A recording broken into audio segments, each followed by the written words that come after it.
Recorded Books presents Body of Evidence, Triple Threat Book 3 by Irene Hannon. Narrated by Therese Plummer. Chapter 1. Someone was in the mortuary prep room. Someone besides her and the body in the cooler awaiting tomorrow's autopsy. Someone who shouldn't be here. Forensic pathologist Grace Riley set aside the police report on 76-year-old Mavis Templeton and cocked her ear. Silence. She waited, straining to pick up another out-of-place sound. Only the drip of the leaky faucet, the hum of refrigeration from the cooler, and the squeak of the desk chair as she leaned forward broke the stillness. There was no one here. And she shouldn't be here either. There were better places for a 30-year-old single woman to hang out at 9 o'clock on Friday night than a funeral home in rural Missouri. Unless you were a 30-year-old single woman whose last hot date had been 3 months ago. A date that had cooled off fast after the guy asked about your day and you'd told him in perhaps a tad too much detail while the two of you were chowing down on barbecue. Grace sighed and slumped back in the chair. As soon as the cooler began leaching from her companion's complexion, she'd change the subject, but not fast enough to salvage the evening or win herself another dinner invitation. He dumped most of his meal into a takeout container, hustled her home as fast as he could, and never called again. So with nothing more interesting to do on this Friday night, she'd swung by the mortuary to review the paperwork and medical records for tomorrow's autopsy. Pathetic. Huffing out a breath, she pushed the chair back and stood. She was out of here. Watching a movie by herself from her collection of oldies wasn't her first choice of activity for a Friday night, but it was preferable to... She froze. There it was again. A muffled metallic tapping noise.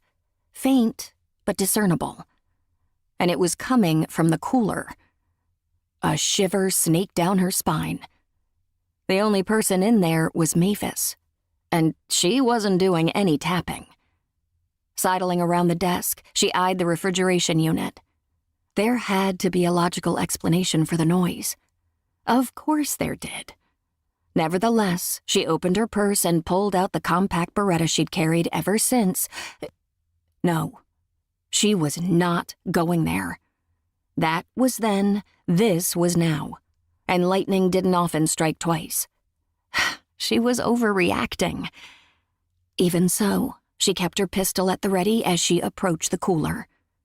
The faint tap sounded again, more to the right and muffled, like it was outside the building. Exhaling, she lowered the gun. A noise on the other side of the wall was nothing to worry about. For all she knew, a car full of teenagers had pulled into the parking lot of the funeral home and decided to down a few illegal beers where no one was likely to disturb them. This out-of-proportion response to a stray noise wasn't like her. But she was tired. It had been a long week, and she was stretched thin. Doing autopsies for 6 adjacent rural counties, not to mention the occasional private job she picked up, kept her on the move. Add in that weird noise she'd heard outside the window of her rental house last night, and it was no surprise her usual calm was a mite wobbly. Time to call it a night, go home, watch that old movie, and chill. She returned to the desk, picked up her purse, and started to tuck her Beretta inside. Hesitated, shook her head in annoyance. This was farm country for pity's sake. 2.5 hours away from St. Louis and the types of crime that plagued all big cities. In the 3 years she'd been doing autopsies for the county coroners, homicides had been few and far between. After all, if you couldn't be safe deep in the heartland, where could you be safe?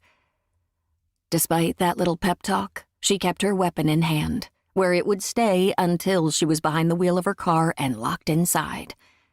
It never hurt. To keep listening to this audiobook, I've left you a link in the description so you can do it, at no cost thanks to Audible's 30-day free trial.